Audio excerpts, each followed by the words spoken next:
मंत्र पाठ। ओ सहनावतु सहनौ भुनक्तु सह वीर्यं करवावहै तेजस्विनावधीतमस्तु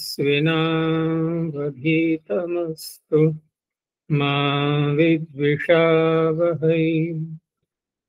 ओम शांति शांति शांति।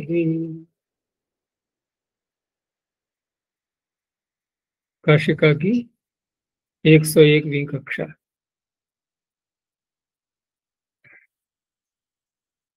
तृतीय अध्याय के तृतीय पाद में 102 सूत्रों तक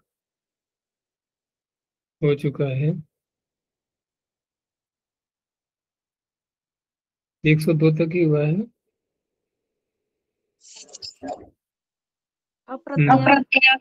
हाँ 102। मुझे कोई प्रश्न है तो।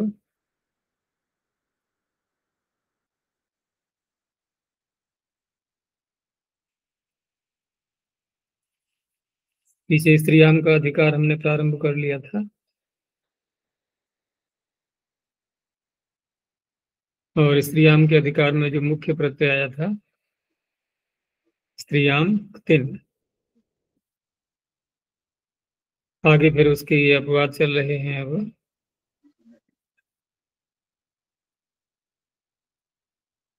इसमें पृष्ठ संख्या फिर व्यवधान पड़ गया।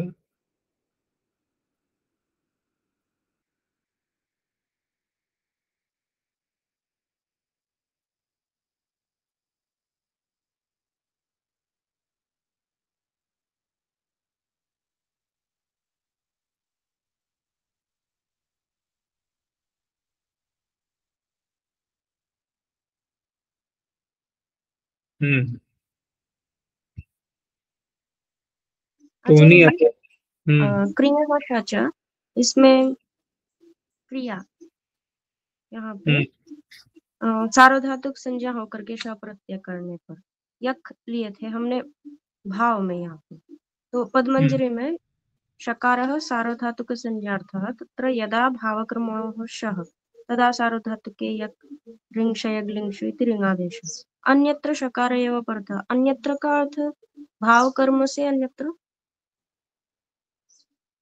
देखो शकार तो प्रत्यय हमने कर ही लिया, वो तो सभी जगह आएगा, ठीक है ना। शकार प्रत्यय जब कर लिया तो सार्वधातुक संज्ञा के लिए इन्होंने शकार लगाया है, ये दिखाया इन्होंने प्रयोजन। और सार्वधातुक संज्ञा करने से लाभ क्या होगा, ठीक है ना। लाभ क्या होना है, तो वहां भाव और कर्म में जब श प्रत्यय करेंगे तो उस अवस्था में भाव और कर्म में करेंगे तो यक प्रत्यय आता ही है। यक प्रत्यय आएगा रिंग आदेश करके और क्रिया बन जाएगा।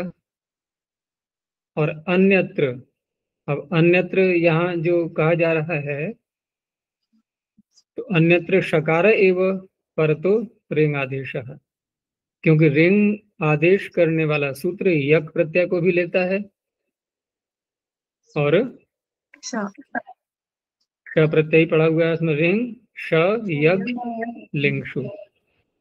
तो वहां रिंग तो होना ही है, हम यक करेंगे तब भी रिंग हो जाएगा, यक नहीं करेंगे तब भी रिंग होगा। और रिंग होने के बाद फिर इयंग आदेश, वो दोनों ही अवस्था में हो जाएगा। तो इस तरह से हम दो तरह से बनाएंगे, यानी जैसे यक किया तो यक का य दिखाई दे रहा है हमें और आगे श प्रत्यय का आ है, दोनों को मिला करके टाप करके तब भी क्रिया बना। और दूसरी अवस्था में रिंग आदेश तो हो ही चुका है और आगे श का आ है तो इयंग कर लिया, तो अब इयंग का यकार आ गया, पहले यक का यकार था। तो रूप में तो अंतर नहीं आएगा ना, कोई भी अंतर नहीं आएगा, लेकिन अर्थ में अंतर आ जाएगा। जैसे भाव मात्र में यहाँ यदि, क्योंकि यहाँ तो अधिकार चल रहा है अकर्तरी से कार के संज्ञायाम और भावे सभी आ रहे हैं ना। जी तो भाव और कर्म में जब करेंगे बनेगा तब भी क्रिया, किसी अन्य प्रकार से करेंगे अन्य किसी कारक में तब भी क्रिया ही बनेगा, ये तात्पर्य है। वहां इयं का यकार दिख रहा है, वहां यक का यकार दिख रहा है, तो भ्रांति न हो इसीलिए इन्होंने यहाँ पर दोनों बातें दिखा दी कि दोनों तरह से बनाएंगे, बनेगा क्रिया ही शब्द। अच्छा जी, अर्थ में भेद नहीं होगा ना? अर्थ की भेद की तो उन्होंने बात ही नहीं की, अर्थ में क्यों नहीं होगा, जब भाव कर्म करेंगे तो भाव कर्म को कहेगा शब्द, जो किया जाता है। अब वो अलग बात रही कि विधान ऐसा है कहीं या नहीं है, तो वो भी क्रिया हो जाएगा यदि कर्म में करेंगे तो, ठीक है ना, क्रियते या सक्रिया। यद्यपि वहां भी जो किया जाता है वो क्रिया ही है, देखा जाए तो क्रिया ही तो की जा रही है, जी तो क्रिया का नाम क्रिया हो जाएगा। देखो एक तो क्रिया का अर्थ हो गया भाव में करना, ठीक है ना, और जो किया जाता है वो क्रिया, तो वहां वहां क्या होगा, करने रूपी जो क्रिया है उस क्रिया का नाम क्रिया है।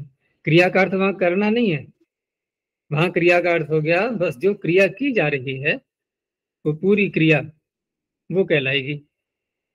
तो कोई ज्यादा स्थूल अंतर नहीं है, सूक्ष्म अंतर तो रहेगा।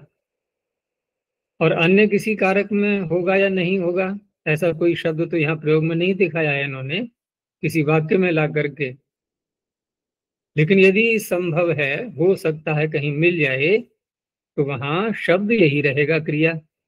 अब किस कारक को कहने के लिए शब्द बनेगा ये, वो वहां प्रयोग पर निर्भर है, जहां ऐसा मिलता है कहीं पर।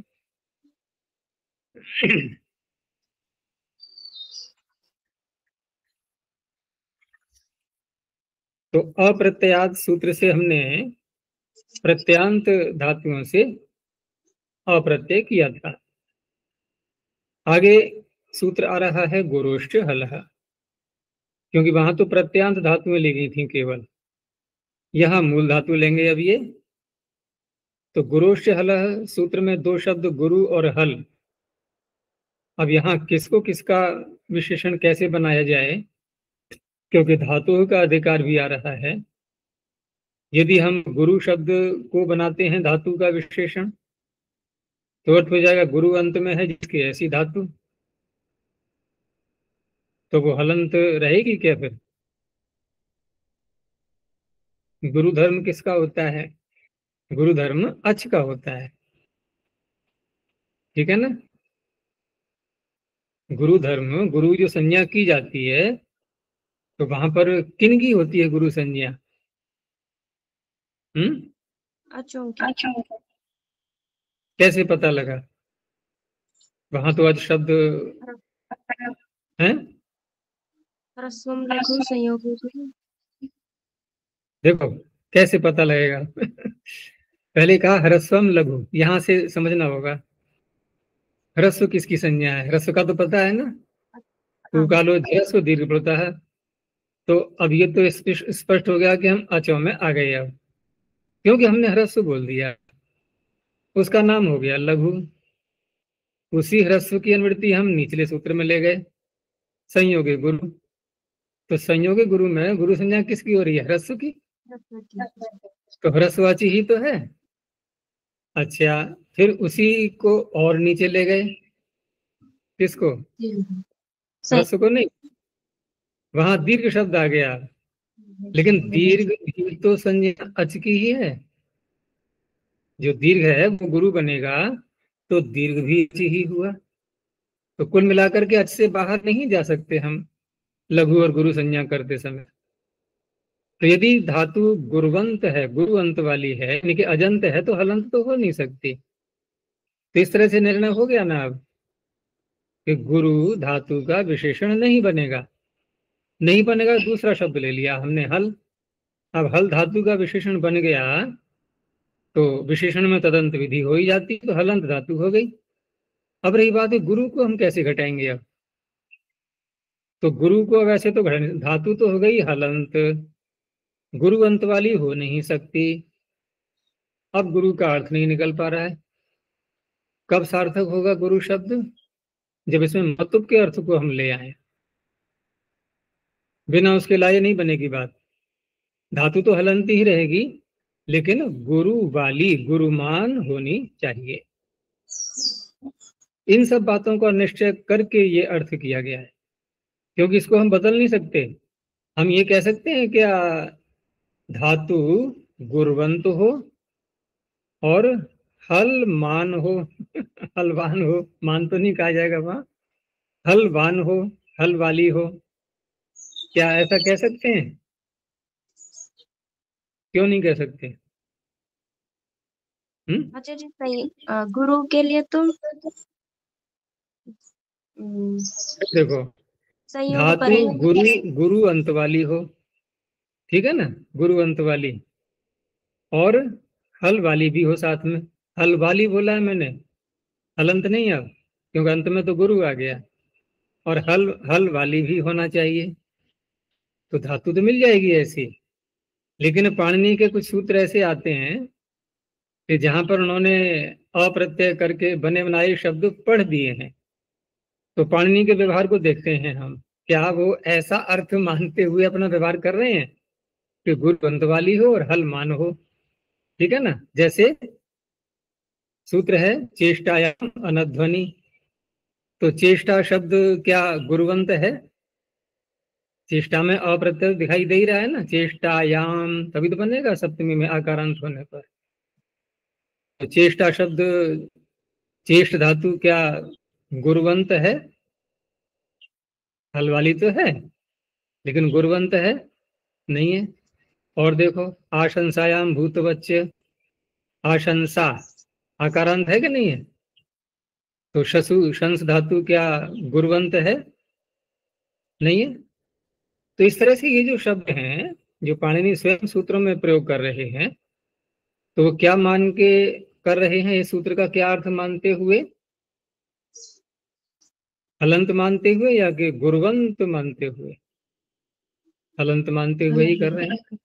तो बस यही निश्चय हुआ, क्योंकि वृत्तिकार भी जो है ना, जो अर्थ वृत्ति में देते हैं, वह अर्थ ऐसे ही मनगढ़ंत नहीं होता है। वो निष्कर्ष निकाल करके पूरा तब अर्थ की पंक्ति बनती है, क्योंकि यहाँ दोनों प्रकार से अर्थ हो सकता है। हम तदंत विधि गुरु के साथ भी जोड़ सकते हैं, हल के साथ भी जोड़ सकते हैं, जो बचेगा उसके साथ में मतलब का अर्थ ले लेंगे। दोनों तरह से अर्थ हो सकता है, लेकिन हम कौन से अर्थ का निश्चय करेंगे? तो बहुत से सूत्र ही हमें निर्णय करवा देते हैं। जैसे वेद मंत्रों की व्याख्या में ये बात कही जाती है ना कि एक वेद मंत्र की व्याख्या, एक वेद मंत्र की व्याख्या में दूसरा वेद का मंत्र सहायता कर देता है। अनेकत्र ऐसे मंत्र आएंगे, यदि संदेह उत्पन्न हो रहा है तो अंतः साक्ष्य सबसे प्रबल माना जाता है। यानी उसी ग्रंथ में कोई और ऐसा साक्ष्य, कोई प्रमाण मिल जाए जहां से हमें पुष्टि प्राप्त हो जाए जो हम अर्थ कर रहे हैं उसकी। तो ये अंतः साक्ष्य होते हैं, ये प्रमाण कहलाते हैं। ये तो स्वयं पाणिनि ही प्रमाण है इसमें कि वो हलंत अर्थ यहाँ पर लेना चाह रहे हैं। हो गया। तो अब ये पंक्ति बन गई, हलंतो यो धातुर्गुरुमान ततः स्त्रिया मकारः प्रत्ययो भवति क्तिनोपवादः, क्योंकि ये तो निश्चय हो ही चुका है यहाँ पर कि स्त्रीलिंग के प्रकरण में असरूप प्रत्यय नित्य बाधक बनेंगे। तो एक दिन का तो ये अपवाद बन ही गया। तो कुंडा, हुंडा, ईहा, ऊहा, ये सारे शब्द आ गए। गुरुरीति किम, अब गुरुरीति किम में वही अर्थ लेना है, गुरुमान, यानी गुरुमान हो ऐसा क्यों कहा? तो भय धातु हलंत तो है लेकिन गुरुमान नहीं है, इसलिए एक दिन प्रत्यय हो जाएगा भक्ति ही। हलयति किम, अब नी धातु गुरुमान तो है, गुरुवंत नहीं बोलेंगे, अब ध्यान रखना, अर्थ वही रखना है, गुरुमान तो है लेकिन हलंत नहीं है। और वो अर्थ यदि हो रहा होता कि गुरुवंत और हल वाली, तो है नहीं है ये जी। तो मैं कह रहा धातु तो मिल जाएंगी ऐसी, लेकिन हम अर्थ कौन सा करना है? तो स्वयं पाणिनि ने शब्द पढ़ करके सूत्रों में निर्णय कर दिया है। आगे, सिद्ध भिदा दिभ्यों, षिद्भ्यः भिदादिभ्यश्च स्त्रियाम अंग प्रत्ययो भवति। तो षित धातुएं अर्थात जिनमें शकार की संज्ञा है वो धातु पाठ में ही देखा जाएगा मूल रूप में। और भिदादि में जो इन्होंने शब्द गण में दिए हैं वहां पर शब्द अप्रत्यय करके पड़े हुए हैं। तो हमें क्या करना होगा कि वहां से धातु को निकाल करके हम इससे बोलेंगे। भिदादि का तात्पर्य भेद आदि, भिद आदि धातुएं, या हम भिदादि गण को ही ले लें सीधा, भेदा छेदा विदा, इनको कह दिया गया भिदादि। लेकिन धातु का अधिकार चल रहा है, ये भी ध्यान रखना है हमें। हमें धातु से प्रत्यय करना है या नाम शब्दों से? धातु से करना है ना। और भिदादि में तो नाम पड़े हुए हैं पूरे, भिदा छेदा ये सब तो नाम बना लिए ना हमने, पहले प्रातिपदिक बना चुके हैं। तो प्रातिपदिकों से तो ये प्रत्यय करेगा नहीं, सूत्र धातु से ही करेगा। तो क्या करेंगे, इन शब्दों में से धातु को निकाल लेंगे, उससे प्रत्यय कर लेंगे।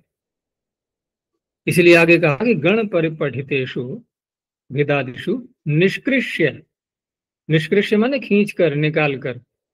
किसको? प्रकृतया, प्रकृति वहां से हटा निकाल लेंगे, प्रकृतयो गृह्यन्ते। और फिर अर्थ हो जाएगा कि इन प्रकृतियों से, इन धातुओं से अंग प्रत्यय होता है।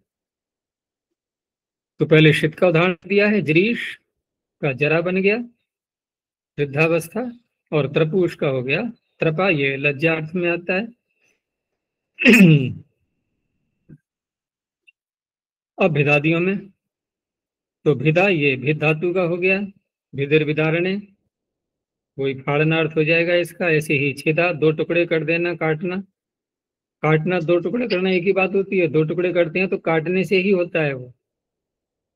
और विदारण का तात्पर्य उसको ले सकते हैं जैसे फाड़ना होता है, जैसे कागज फाड़ते हैं ना, तो कागज का विदारण होता है या कि द्वैधीकरण होता है। यद्यपि वो अलग बात है कि फाड़ने से भी दो टुकड़े हो सकते हैं, ठीक है ना, लेकिन क्रिया जो कहने में आ रही है हमें उसको पकड़ना है। अब बांस को फाड़ते हैं तो वहां दो टुकड़े कर रहे हैं ऐसा नहीं कहा जाएगा, दो टुकड़े होते हैं लंबाई में से काटते हुए, ठीक है ना। लंबाई हो या चौड़ाई दोनों बात हो सकती है, उसको जब काटते हैं तो दो टुकड़े होते हैं। और जहाँ विदारण होता है वहां पर किसी प्रकार से भी हो सकता है, कोई नियम नहीं है वहां पर। किसी एक टुकड़े से हमने कपड़े को फाड़ दिया, कागज को फाड़ दिया, तो थोड़ा सा अंतर आ जाता है इसमें। इसीलिए अर्थ में पाणिनि जी ने विदारण और द्वैधीकरण दो शब्दों का प्रयोग किया। तो भिदा छेदा, ऐसे ही विद धातु से यहाँ पर बनेगा विदा। अब ये विद धातु तो कई हैं, तो वहां पर ज्ञान अर्थ वाली, क्योंकि उसी में इसका प्रयोग मिलता है, अर्थात विदा का अर्थ हो जाता है ज्ञान, तो विद ज्ञान से ही बनेंगे। आगे है क्षिपा शब्द, तो क्षिपा क्षिप प्रेरणे अर्थात फेंकना। कुछ इसमें गण सूत्र पढ़ दिए हैं साथ में उसका अर्थ खोलने के लिए। जैसे गुह धातु से यदि बनाएंगे गुहु संवरणे से, तो यहाँ पर गुहा शब्द जो बनेगा वो दो अर्थों में प्रसिद्ध है। एक तो पर्वत के लिए गिरि और दूसरा औषधि। तो गुहा गिरि औषधि हो, ये गण सूत्र कहलाते हैं। तो गिरि यानी कि पर्वत के लिए भी, पर्वत का तात्पर्य यहाँ पर पर्वत का एक देश माना जाता है, पूरे पर्वत को गुहा नहीं बोलते, पर्वत का एक देश, उसका अवयव। अच्छा तो जी, किसे कहते हैं? केव कहते हैं ना? केव, केव, हाँ हाँ। वही, यानी कि दो चट्टान, दो उठे हुए जो भाग होते हैं उनका बीच का भाग, जैसे घाटी होती है वो भी कह सकते हैं। और दूसरा किसी उठे हुए भाग में ही कहीं पर कुछ ऐसा खाली स्थान सा निकल आता है जिसको गुफा, गुहा और गुफा होता है ना, गुफा। तो हा का फा बन गया है, हा का फा बन गया है, अपभ्रंश हो करके उसको भी कह सकते हैं। अच्छा जी, वो गुह्य बात, वो उसको भी कभी कभी गुहा। तो संवरण शब्द है ना, धातु का अर्थ संवरण है। अब पर्वत के अंदर ही मान लो कोई स्थान ऐसा निकल आया खाली, तो है तो संवृति ही वो चारों ओर से छिपा हुआ है ना। तो संवरण जो वस्तु होती है संवृत, वो गुह्य बन जाती है, तो गुह्य शब्द का प्रयोग गो धातु से होता ही है। और ऐसे ही आध्यात्मिक दृष्टि से देखें तो जीवात्मा का और ईश्वर का जो निवास स्थान यद्यपि सर्वव्यापक होते हुए भी जीवात्मा को कहाँ प्राप्त हो सकता है, तो वहां पर गुहा शब्द का प्रयोग होता है नहीं। वेनस तत्पश्यन निहितम गुहासद, बहुत प्रसिद्ध मंत्र है ये वेद का। वेनस तत्पश्यन निहितम गुहायत यत्र विश्वम भवति एक नीडम तस्मिन्निदं सम च विचैति सर्वम स ओतः प्रोतश्च विभुः प्रजासु। तो वहां वेनः माने विद्वान जो व्यक्ति होता है योगी, वो कहाँ प्राप्त करता है ईश्वर,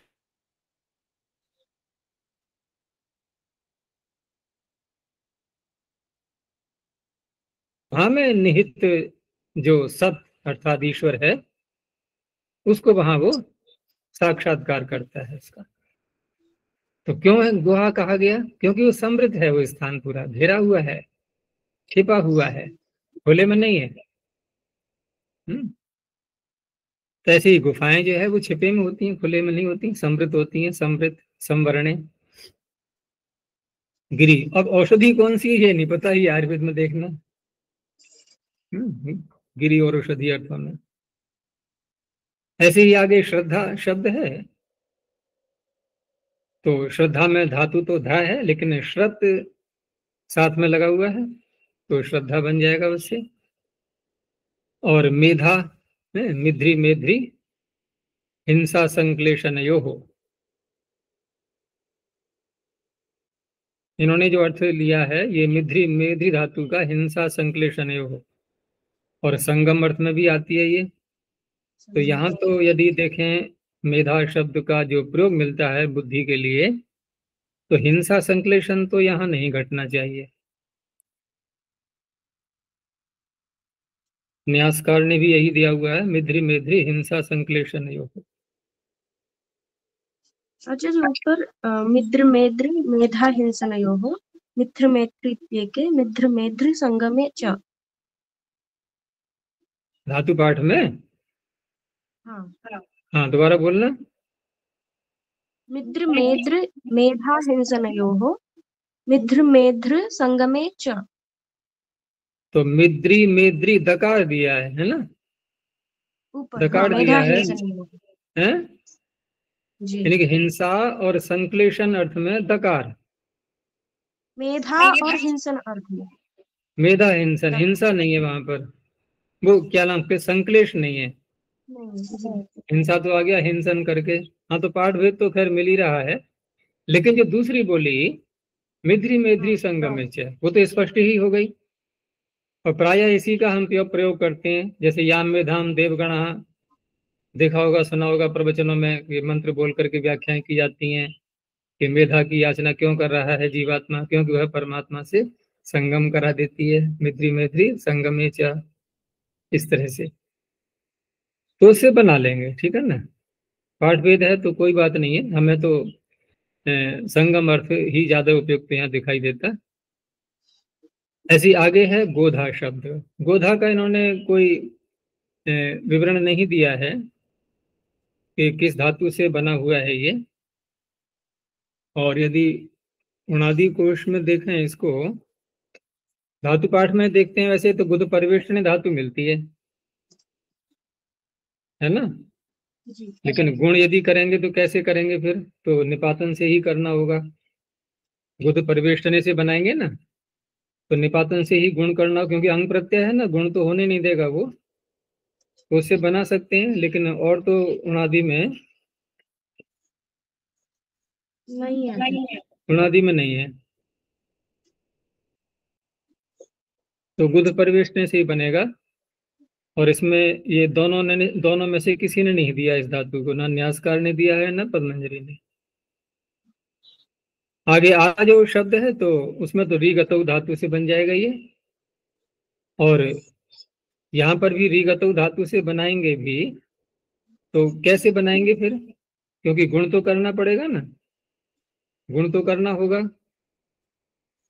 तो वैसे तो रीदृशोंगी गुण से गुण तो हो ही जाता है, अंग प्रत्यय परे होता है ना, तो री धातु को गुण कर सकते हैं, लेकिन अरा बनेगा फिर उससे, तो दीर्घ निपातन से कर लेंगे। तभी तो उन्होंने बने बनाए शब्द पढ़े हैं ये, नहीं तो भिदादी में धातुएं दे सकते थे, ये धातुएं नहीं दी हैं, शब्द दिए हैं, क्योंकि कुछ कार्य ऐसे हैं जो कि जो है लक्षण लक्षण से प्राप्त नहीं होते, तो उनको निपातन से, तो दीर्घ यहाँ पर निपातन से कर लेंगे, गुण तो वैसे ही हो जाएगा। ऐसे ही अन्य आचार्य गोधा के लिए शब्द कल्पद्रुम में गुध्यते परिवेष्टियते बाहुर यया, तो गुध हाँ, तो अर्थ परिवेष्टन तो वही परिवेष्टन वाला ही लिया है इन्होंने, जी। अर्थ तो वही लिया है, गुद परिवेष्टन से ही बनेगा।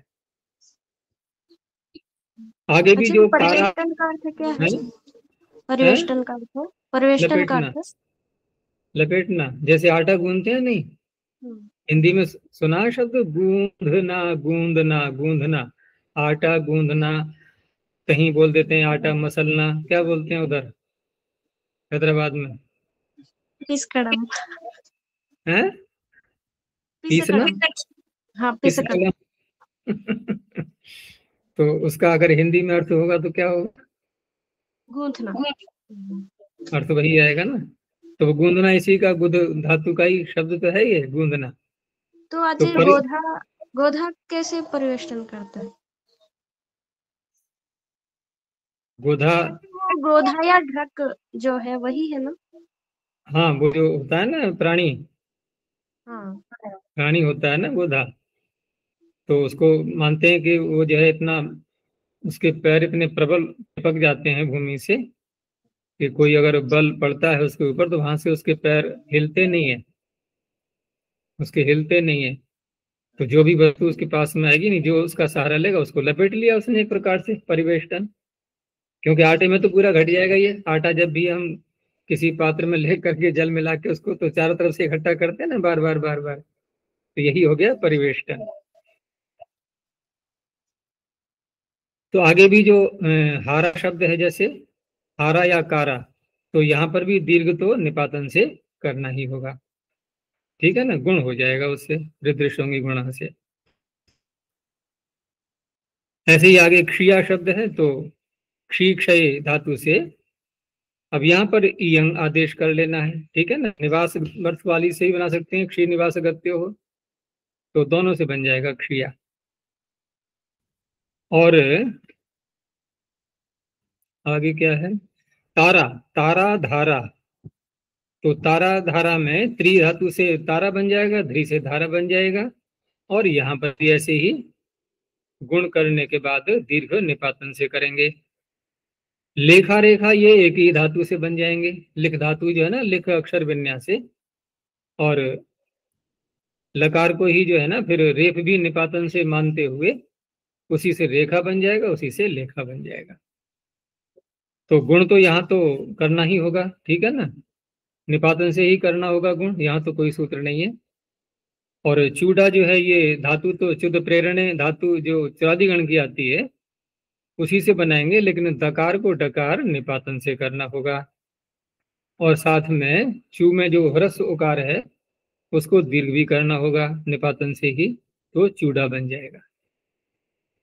पीड़ धातु तो है ही, पीड़ अवगाहन है उसे पीड़ा, और वप धातु से वपा, निज तंतु संतान धातु जो अर्थ वाली है, और वस निवासे धातु से वस शब्द बनेगा। आगे दिया है इन्होंने, ये सृजा लिखा है ना, यह शुद्ध शब्द गया है, इसको मृजा कर लेना, तो मृजुष शुद्ध धातु से बनाएंगे ये। और कृपा शब्द कितना प्रसिद्ध है, कभी देखा कैसे बनता है ये? तो ये वार्तिक याद कर लेना, कृपे है संप्रसारणम च, नहीं तो उलझन ही बनी रहेगी कि ये बना कैसे। तो कृप धातु से अप्रत्यय, और अप्रत्यय भी कैसे करेंगे, इसी सूत्र से भेदादि में मानते हुए, और साथ में संप्रसारण भी, तो कृपा। आगे इन्होंने भेदा शब्द दिया है ना, और पीछे भी आया था एक प्रारंभ में, भेदादि गण, क्योंकि प्रारंभ भी यहीं से हुआ है भेदा शब्द से, तो वहां भी दिया इन्होंने, लेकिन गण सूत्र यहाँ आकर के दे रहे हैं। ये जो भेदा शब्द है ये विदारण अर्थ में भी बनता है, ठीक है ना। विदारण अर्थ को कहने के लिए भिदा बनता है, लेकिन भित्ति शब्द का भी प्रयोग होता है। भित्ति शब्द का भी तो प्रयोग हो रहा है ना, जो दीवार के लिए बोलते हैं कुड्य, तो वहां फिर कैसे करेंगे, तो भित्तिरन्य यानी कि विदारण अर्थ वहां पर नहीं स्वीकार किया गया है, कि भित्ति का कोई विदारण नहीं हो रहा है, तो उस अवस्था में तिन प्रत्यय मान करके उसको किया जाएगा, तो वो संज्ञा में हो जाएगा। इस प्रकार से अकर्तरी चकार के संज्ञायाम केवल भाव मात्र में करना है तो भिदा विदारण है, ये कहना चाह रहे हैं ये। ऐसे ही छेदा जो बनाया था पीछे, तो वहां भी द्वैधीकरण अर्थ मात्र में ही कहना हो भाव में, तब तो छेदा बनेगा।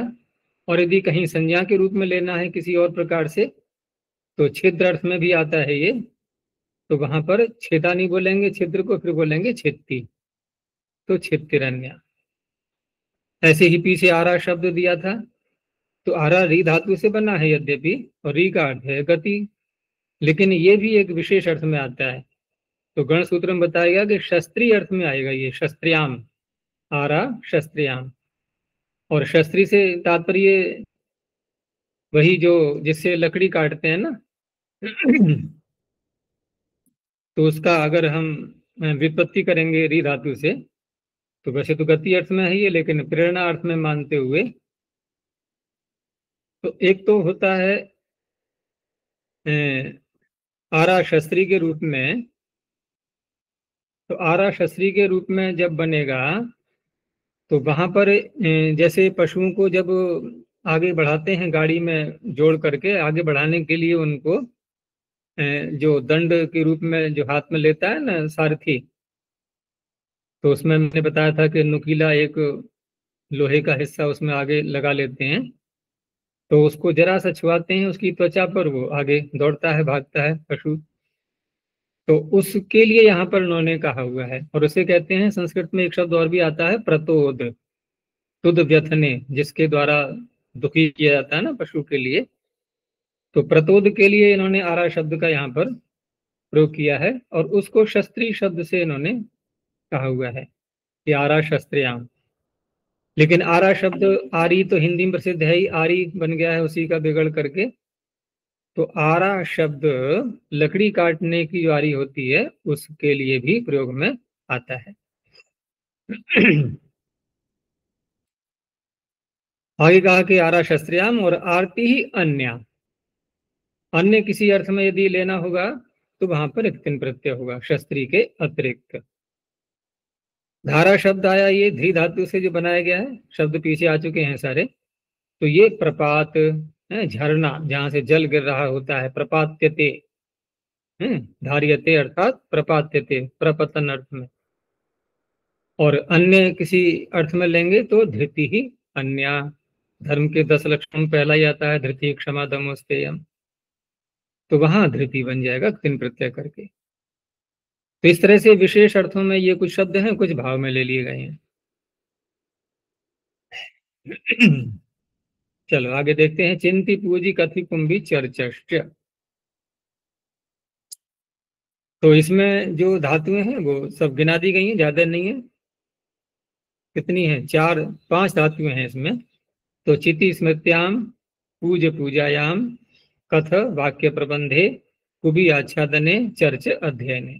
अब देखो सभी चुरादी गण की ही हैं ये, तो सबसे णिच प्रत्यय भी आएगा, क्योंकि यहाँ तुरंत ही प्रश्न उठ खड़ा होगा कि ये सूत्र बनाने की आवश्यकता क्यों हो रही है।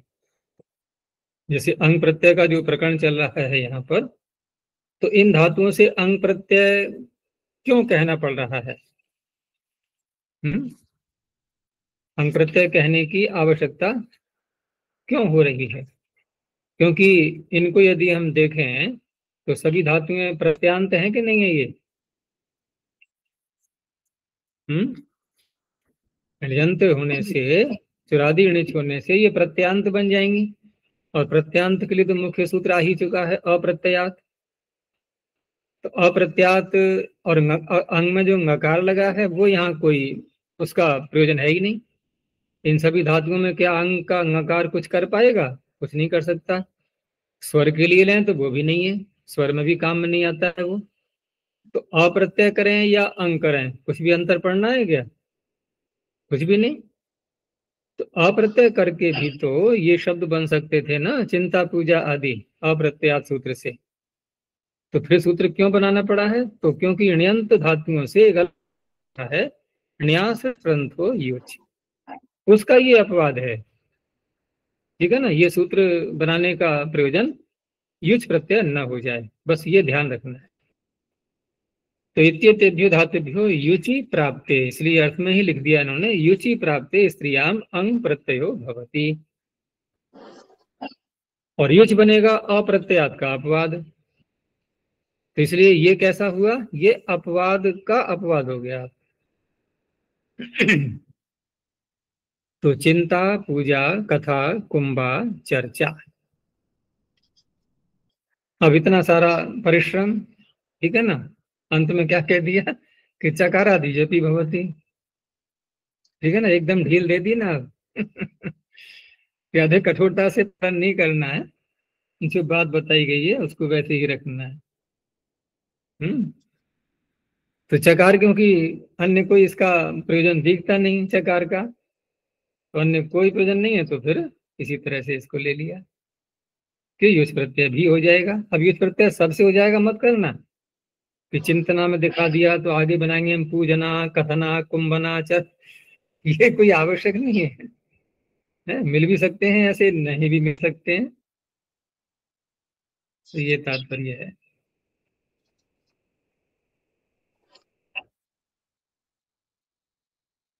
कुंभा किसे कहते हैं? चिंता पूजा कथा, ये तो प्रसिद्ध होता ही है। तो कुंभा जो होता है ना, एक महिलाएं वस्त्र पहनती हैं, प्रायः करके ग्रामीण क्षेत्रों में अधिक मिल सकता है, जिसको हिंदी में एक शब्द कहा जाता है घाघरा। सुना है ना घाघरा? राजस्थान में अधिक होता है ना घाघरा, नीचे का जो वस्त्र पहनने का है पैरों में, तो कुछ अधिक ढीलापन भी रहता है उसमें, और प्राय करके नृत्य करने वाली महिलाएं भी उसको पहन लेती हैं। तो कुंभा वही शब्द है, ये कुबी आच्छादन धातु भी वैसी ही है, आच्छादन यानी कि वस्त्र के रूप में ही आ गया वो। तो ये 5 शब्दों के लिए है सूत्र ये, ठीक है ना, लेकिन बात वही है कि ये युज का अपवाद है, की आवश्यकता नहीं थी। आगे एक मुख्य सूत्र आया अब, आतश्चोपसर्गे।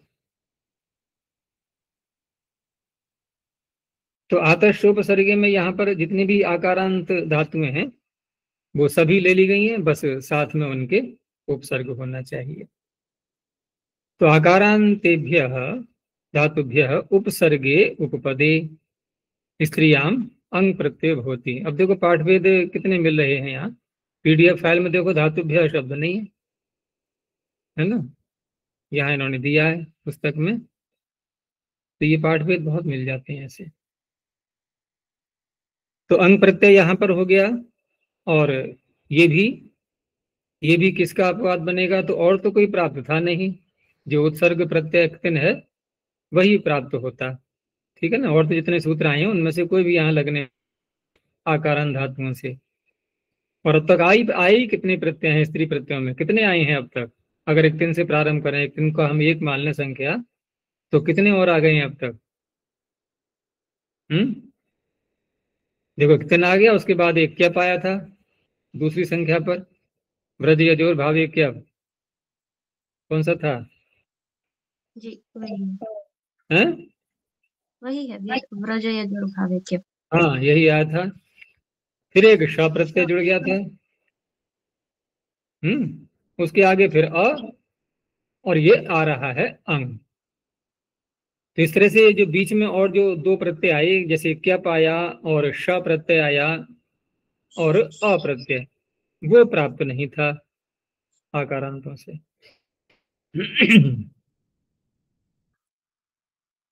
तो इक्तिनोपवाद प्रदा उपदा प्रधा उपधा, ठीक है ना, ये इन्होंने शब्द बना लिए उपसर्ग लगा। साथ में एक वार्तिक दे दिया है कि श्रद्ध अंतरोर उपसर्गवद वृत्ति ही, श्रद्ध और अंतर इनके साथ भी उपसर्ग के समान व्यवहार किया जाता है। और सूत्र कह रहा है आतश्च उपसर्गे, तो उपसर्ग के समान इनमें भी व्यवहार होगा, तो इनके पूर्व रहते हुए भी आकारांत धातुओं से ये अंग प्रत्यय कर लेगा। तो इस तरह से श्रद्धा और अंतर्धा ये भी बन जाते हैं। ठीक है ना। और वैसे यदि हम देखें तो पाणिनि के व्यवहार को देखते हुए इस वार्तिक को हम हटा भी सकते हैं। पाणिनि के व्यवहार का तात्पर्य, पाणिनि के द्वारा कोई ऐसा हमें सूत्र मिल जाए। पाणिनि का व्यवहार कहाँ देखा जाएगा, सूत्रों में या और कहीं? सूत्रों में। और तो कोई वीडियो रिकॉर्डिंग मिलेगी नहीं उनकी, हम व्यवहार देखें उनके जीवन चरित्र का पूरा। उनका कोई काव्य भी है ना चाहिए? काव्य उनका उपलब्ध नहीं है, एक बनाया था उन्होंने कोई, ऐसा बताते हैं, लेकिन उपलब्ध नहीं होता वो। उसमें दिया है मीमांसक जी ने सब विवरण, जो है ना, संस्कृत व्याकरण शास्त्र का इतिहास, या एक पुस्तक पाणिनि कालीन भारतवर्ष, वो तो खैर उस समय का चित्रण है। पाणिनि के समय में भारतीय परंपराएं किस प्रकार से चलती थी, उस समय का भारत कैसा था, एक पुस्तक है ना, पाणिनि कालीन भारतवर्ष। तो ऐसे कुछ उदाहरण मिल जाते हैं। तो इनके काव्य का एक प्रसंग तो आता है, लेकिन वो उपलब्ध नहीं है कहीं पर भी। तो पाणिनि का व्यवहार यदि हम देखें और ये उस वार्तिक को हटाना चाहें, तो देखो एक जो है ना सूत्र तारका दिव्य इतच, इतच प्रत्यय करने वाला है, तो वहां गण तो पाणिनि के है ना, गण सूत्र, गण पाठ पाणिनि के ही हैं। तो वहां श्रद्धा शब्द पड़ा हुआ है गण में। अब श्रद्धा शब्द पड़ा हुआ है तो श्रद्धा कैसे बनेगा, बिना तो अंग प्रत्यय करे बनेगा नहीं। और अंग प्रत्यय करने वाला सूत्र है आतश्च उपसर्गे, और श्रद्ध को उपसर्ग में गिना नहीं पाणिनि ने। तो हो गया ना, व्यवहार से पता लग गया कि पाणिनि श्रद्ध के साथ में उपसर्ग जैसा व्यवहार कर रहे हैं। अब रही बात अंतर शब्द की, तो अंतर में भी तिरोंतर्धौ सूत्र प्रसिद्ध है कि नहीं है? तो तिरोंतर्धौ में पाणिनि ही तो प्रयोग कर रहे हैं अंतर्धौ। तो अंतर्धौ कैसे बनेगा, अंतर्धी। तो अंतर्धी में उपसर्गे घो की ही, वहां भी कह रहा है वो सूत्र उपसर्ग होना चाहिए, और अंतर उपसर्ग में पड़ा नहीं। तो पाणिनि का व्यवहार क्या है, अंतर को उपसर्ग जैसा मान रहे हैं।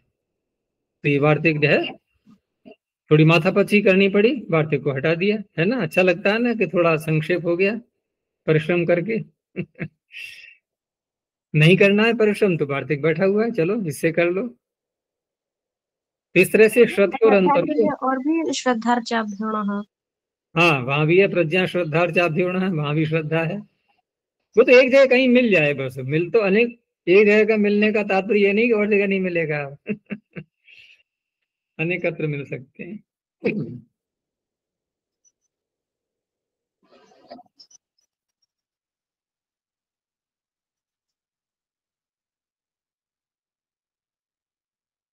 हम्म।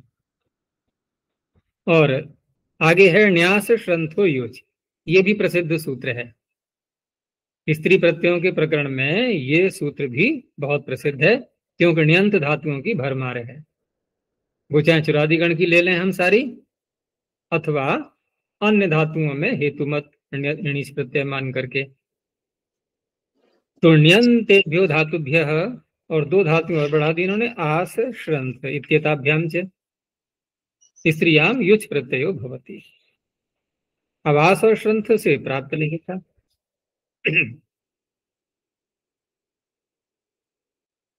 तो अकारस्य अपवाद, अब आकार का अपवाद क्यों है ये तो पता लगी जाएगा। प्रत्यांत होने से, ण्यंत धातुओं में प्रत्यांत होने से अप्रत्यय की प्राप्ति थी, और आस और श्रंथ में कैसे प्राप्ति थी? गुरुश्च हल है, उसी के आगे बैठा हुआ है। हाँ, उससे प्राप्ति हो रही थी, इसलिए सबको मिलाकर के कह दिया अकारस्य अपवाद।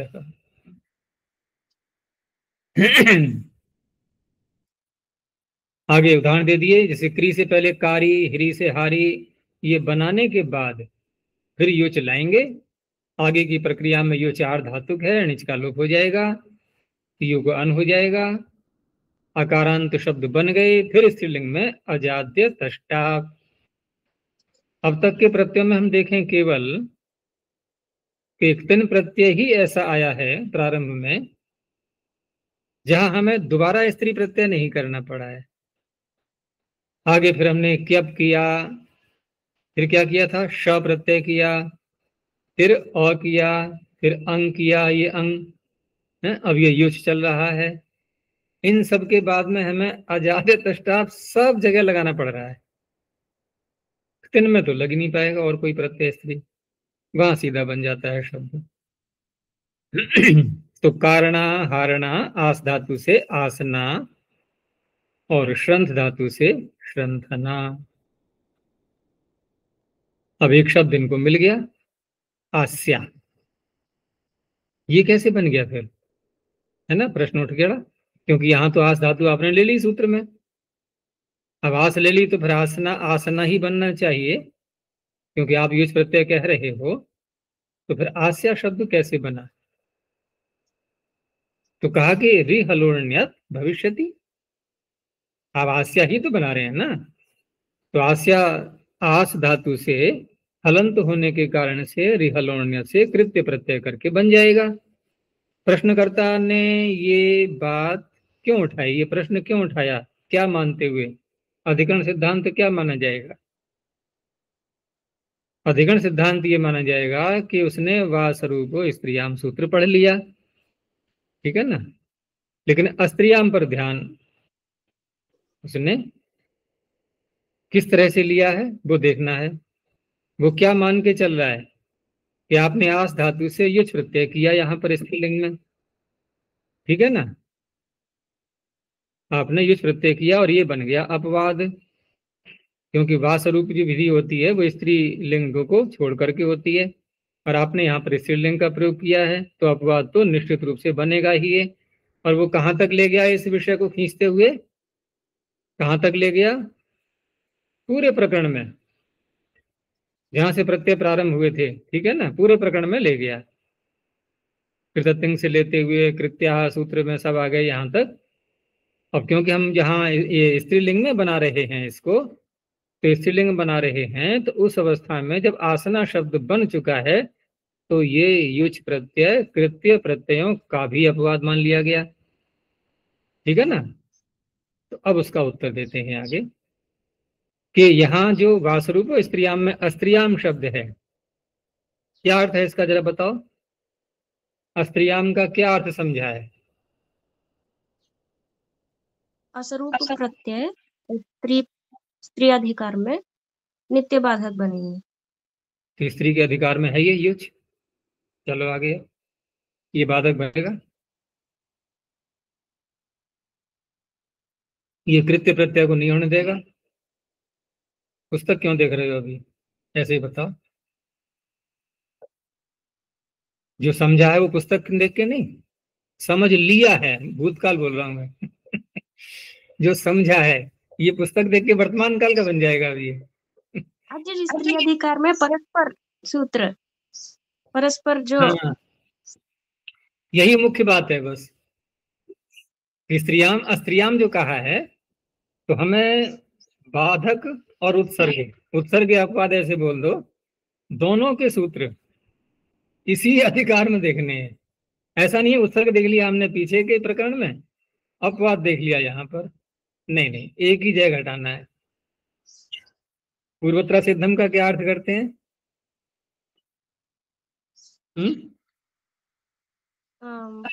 सवा 7 अध्याय के सूत्र की दृष्टि में, हाँ, दोनों अर्थ करते हैं पूर्वोत्तर के जी।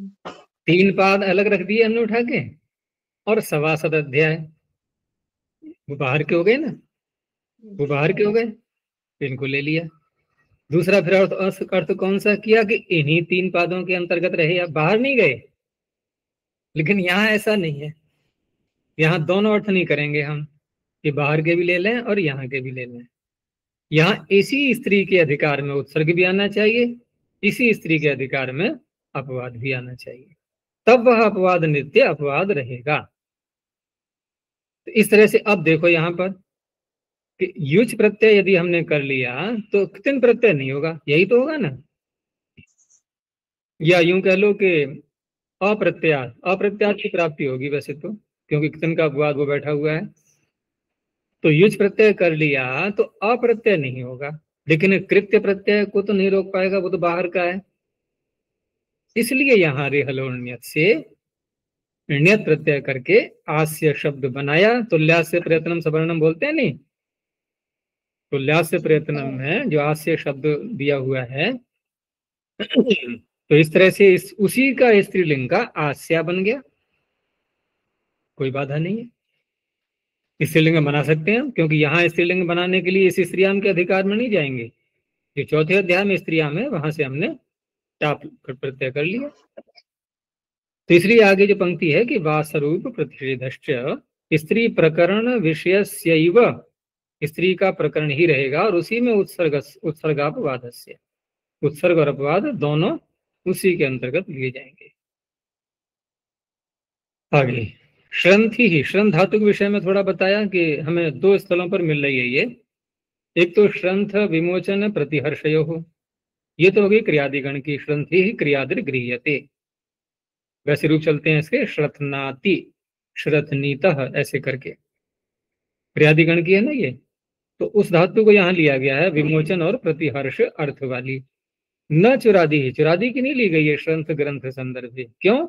क्योंकि चुरादी के लिए तो फिर न्यास में णी कह तो दिया अलग से ण्यंत, अगर वही लेना होता तो इसमें आ ही जाती वो। तो ण्यंते नैव ण्यंतत्वे नैव सिद्धत्वात्। तो क्या अब हम ये कह सकते हैं कि श्रंथ विमोचन प्रतिहर्षयो हो और श्रंथ ग्रंथ संदर्भ में जो श्रंथ आ रही है ये दोनों से युच प्रत्यय होता है, कह सकते हैं कि नहीं? नहीं कह सकते। कह सकते हैं। दोनों से हो गया ना अब, लेकिन दोनों से हो गया कहने के बाद जो बात खोली जाएगी वहां क्या होगा कि चुरादी वाली से जब श्रंथ से युज करेंगे वो णी शब्द से आ गया न्यास श्रंथ हो युज में, क्रियादि वाली से करेंगे तो श्रंथ अलग से ग्रहण कर दी गई है, ये अर्थ होगा। आगे घट्टी, ये फाइल नहीं बढ़ाई हमने आगे, इसका ध्यान रखा करो। तो आगे दिया घट्टी वंदी विदिभ्य उपसंख्यानम, तीन धातुएं ये और ले ली। तो घट्टना वंदना वेदना। अब यहां पर भी थोड़ा विचार करना होगा कि घट धातु जो है ये घट चलने यहां भी आ रही है और चुरादी में भी आ रही है। तो घट्टे जैसे वहां निर्णय हुआ वैसे यहाँ हो जाएगा। तो घट्टे तौदादिक ग्रहणम, वार्तिक में जो है ये इसमें तुतादिगण वाली ले लेंगे, चलन अर्थ वाली। तो घटना यानी कि चलन होता है ना, जैसे कोई वस्तु रगड़ती है घिसती है, उस तरह से घटना। हिंदी में बोलते भी हैं कि घिट रहा है, कोई चीज रगड़ती हुई जा रही है तो घिट रहा है, तो ये घट धातु है, ये चलन अर्थ वाली। और चुरादी में है संवरण अर्थ में, तो न चौरादिकस्य घट संवरणे इत्यस्य ग्रहणम, क्यों कि तस्य अणे इत्येव सिद्धत्वा। लेकिन हो तो दोनों से गया ना, घटना बन दोनों से जाएगा। अच्छा, और वंदना में क्या करेंगे?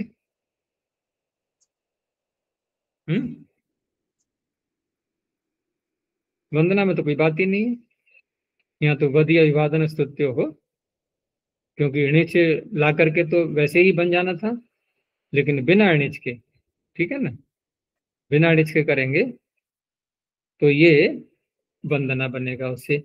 और वेदना शब्द में थोड़ा विचार करना होगा,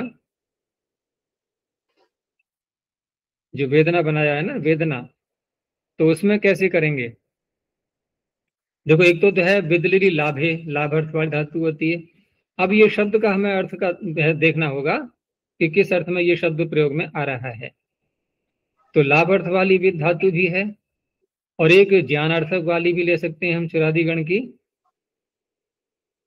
नहीं ज्ञानार्थक उसमें विद ज्ञाने, एक तो विदलिरी लाभे और एक है विद ज्ञाने। और चुरादी गण में जो आती है वहां भी है विद चेतनाख्यान निवासेषु, तो चेतनाख्यान निवासेषु में भी चेतना शब्द आ गया और चेतना में चिति संज्ञा ने, वो भी ज्ञान से जुड़ी हुई है एक प्रकार से, ठीक है ना। चुरादी गण वाली में भी ज्ञान अर्थ तो आ ही सकता है, क्योंकि चेतना शब्द आ चुका है, इसलिए चिति संज्ञा ने। और विद ज्ञाने, ये तो स्पष्ट ज्ञान अर्थ लिखा ही है वहां पर। तो यहाँ कौन सी ली जाएगी इस वार्तिक के अंदर? तो चिरादी गण वाली की तो वही बात हो गई, वहां तो अण्यंत कहने से ही सिद्ध हो जाएगा, ठीक है ना। तो जब अण्यंत कहने से सिद्ध हो जाएगा तो वेदना का अर्थ ज्ञान हो गया कि नहीं? ज्ञान तो हो गया।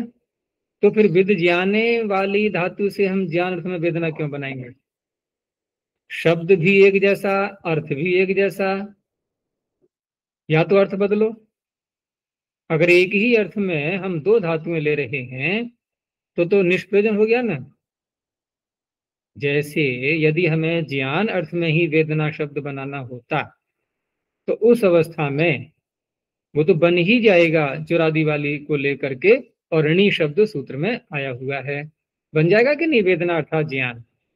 अब वार्तिककार जो वेदना शब्द बनाना चाह रहा है, क्या इसका प्रयोजन ज्ञानार्थक वेदना शब्द के लिए है? अनावश्यक हो जाएगा ना। तो लाभार्थक है ये वेदना, यहाँ वेदना का अर्थ है लाभ, तभी सार्थक हो पाएगा यहाँ ग्रहण करना।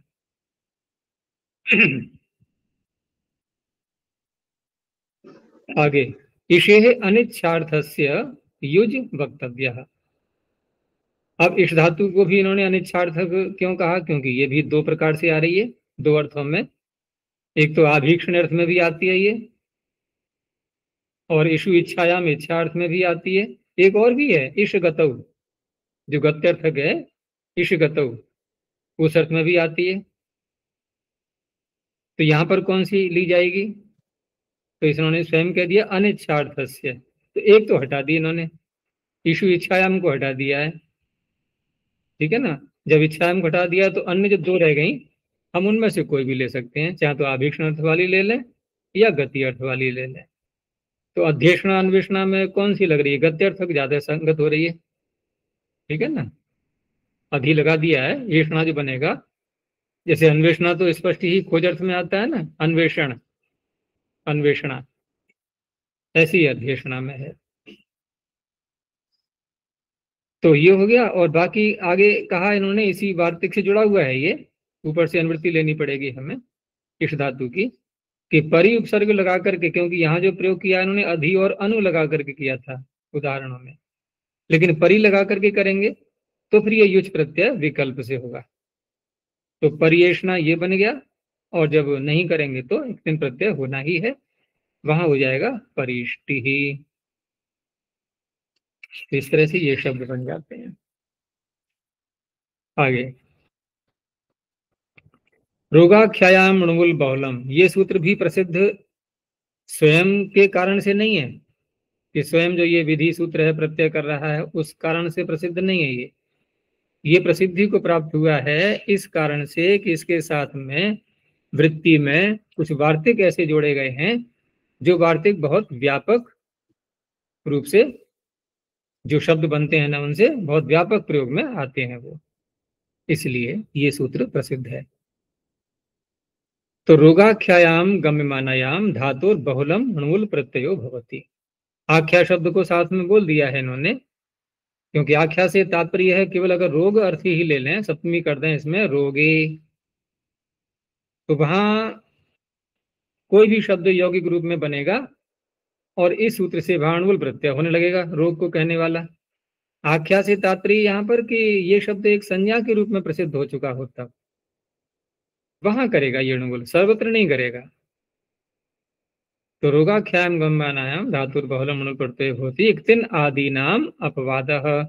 आदि शब्द इन्होंने जोड़ दिया है, केवल इक्तिन की ही बात नहीं है, क्योंकि धातुएं तो यहाँ बहुत सारी, कोई धातु का नाम तो लिया नहीं गया है।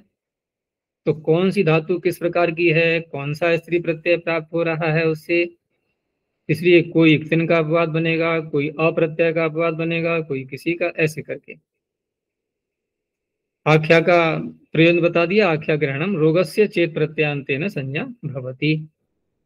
रोग की संज्ञा होनी चाहिए वो प्रत्ययांत से। णुवुल प्रत्यांत शब्द से एक विशेष रोग, संज्ञा बोला ना, संज्ञा यानी कि विशेष, विशेष रोग का वाचक होना चाहिए। और साथ में सूत्र में बहुल ग्रहण भी कर दिया गया है, उसका दिखाया कि बहुल ग्रहणम व्यभिचारार्थम। तो व्यभिचार से तात्पर्य है कि अन्य प्रत्यय भी हो सकते हैं और अन्य अर्थ भी हो सकते हैं, उसका इन्होंने कोई विशेष वो दिया नहीं है। यहीं और विकल्प अर्थ भी हो ही जाता है बहुल का। तो ये जो शब्द हैं वर्तमान में, तो इसमें कौन सा, ये शायद सभी प्रसिद्धि ही है एक प्रकार से। जैसे प्रच्छर्दिका शब्द आता है रोग में, तो वमन के लिए आयुर्वेद में प्रच्छर्दिका शब्द का ये प्रयोग होता है, ठीक है ना। तो प्र तो उपसर्ग है और धातु छर्द, तो प्रच्छर्दिका। ऐसे ही प्रवाह, इसमें ये इन सब सूत्रों में अणुल प्रत्यय करेंगे तो अक हो जाएगा उसके स्थान पर। तो यहां भी हमें अजाद्य तष्टाप सूत्र लगाना होगा, और उसको लगाएंगे तो क्योंकि अक में का आ रहा है, तो प्रत्ययास्थात का पूर्वस्यात् दाप्य सुपः ये भी साथ में जुड़ जाएगा। तो प्रच्छर्दिका प्रवाहिका वृद्धि हो जाएगी, विचर्चिका ये चर्च धातु से है। तो प्रवाहिका कौन सा रोग होता है? प्रवाहिका वो जो दस्त लग जाते हैं ना, पेचिश उर्दू में बोलते हैं जिसको, वो प्रवाहिका है ये, क्योंकि वहां पर बार बार बार बार प्रवाहयति, ठीक है ना, अंदर का जो भी है पदार्थ वो उसको बाहर निकालता है ये रोग, इसलिए प्रवाहिका कह दिया है। और विचर्चिका, तो धातु भी इसमें आ रही है, चर्चा अध्ययन है, यहाँ तो अध्ययन से कोई लेना देना है ही नहीं है, यहाँ तो रोग की बात हो रही है, रोग तो अध्ययन में बाधा और डाल देता है। तो यहाँ एक विशेष अर्थ में जो आ रहा है ये रोग में, तो ये केवल एक हम वैसे ले सकते हैं, रूढ़ अर्थ में आ रहा है ये। हाँ, अब ये यूं मान लें हम कि जो उपसर्ग लगा दिया गया है साथ में वी, तो इसका कोई अर्थ है ऐसा, तो वी का अर्थ रोग होता है, ये भी कोई संगत नहीं लगता है। तो इस तरह से रूढ़ अर्थ में ही लेना पड़ेगा इसको, इनकी ये शब्द जो बनता है विचर्च है, पामा दिए ना, पामा विचर्च, वही खुजली होती है ना, दाद जिसको बोलते हैं, दाद दाद होता है ना, उर्दू का शब्द है ये, तो वही है पामा, पामन, उसमें उनादि सूत्र में आता है ना, नामन सीमन व्योमन रोमन लोमन पापमन ध्यामन, इतना ही सूत्र है ना, पाठ कर लिया करो कभी कभी, पाणिनि की आत्मा को प्रसन्नता होगी। तो पामन का वो तो खैर पापमन शब्द है, वहां पामन तो नहीं है, पापमन है वो। लेकिन बनेगा ऐसे ही वहां भी, तो पामा। तो ये हो गए। और इसी इन्हीं अर्थों में जो है, जैसे बहुल सूत्र में ग्रहण किया है ना, तो नच भवती, आवश्यक नहीं है कि सर्वत्र हम संज्ञा होने पर, क्योंकि शिरोर्थी संज्ञा ही है ये, लेकिन फिर भी अणुल प्रत्यय नहीं हुआ रोग की आख्या होने पर भी। सिर के दर्द को बोलते हैं ना शिरोर्थी, इंग्लिश में बहुत प्रसिद्ध शब्द हो चुका है, कौन सा? हेडेक। यद्यपि वहां पर एक जो प्रत्यय है ना, वो कहीं भी लग जाता है दर्द के लिए, एक मन दर्द, एक प्रत्यय लगाने से, तो हेडेक में ज्यादा प्रसिद्ध हो चुका है। तो सिर दर्द शिरोर्थी ही, तो शिरोर्थी में यहाँ पर जब ये अणुल प्रत्यय नहीं हुआ तो एक तन प्रत्यय हो गया। धातु तो कौन सी रहेगी? अर्ध, क्योंकि अब रोग अर्थ है तो हिंसा अर्थ वाली है ही, अर्ध हिंसायाम, उससे हो जाएगा। और एक तन प्रत्यय कर लिया तो शिरोर्थी, शिर के साथ में समास कर लेंगे, ठीक है ना, शिरसः अर्ति ही शिरोर्थी ही, षष्ठी समास। अब जो आगे वार्तिक प्रारंभ हो रहे हैं ये बहुत प्रसिद्ध वार्तिक हैं, ठीक है ना, इनको देखते हैं एक एक करके। तो पहला है धात्वर्थ निर्देशे अणुल वक्तव्य। देखो यहां शब्द है धात्वर्थ निर्देश, अगले वार्तिक में आ रहा है धातु निर्देश। दोनों में भेद स्पष्ट समझ लेना चाहिए कि धातु का अर्थ जब कहा जाएगा शब्द से तब तो होगा अणुल प्रत्यय, और धातु का ही निर्देश, अर्थ नहीं, धातु जो स्वरूप से है, ठीक है ना, उसी का निर्देश जब सूत्र में आते हैं, ये सूत्र में प्रयोग होते हैं। ये जो धातु अर्थ निर्देश है ये सूत्र में वैसे नहीं आएगा, कहीं धातु के अधिकारम धातु पड़ी है और वहां पर हम ये मूल प्रत्यय का प्रयोग करेंगे, ऐसा नहीं, अर्थ बताने के लिए कर सकते हैं। लेकिन धातु का निर्देश मात्र जहां होता है वहां पर वो दूसरा प्रत्यय आएंगे आगे एक इष्टे।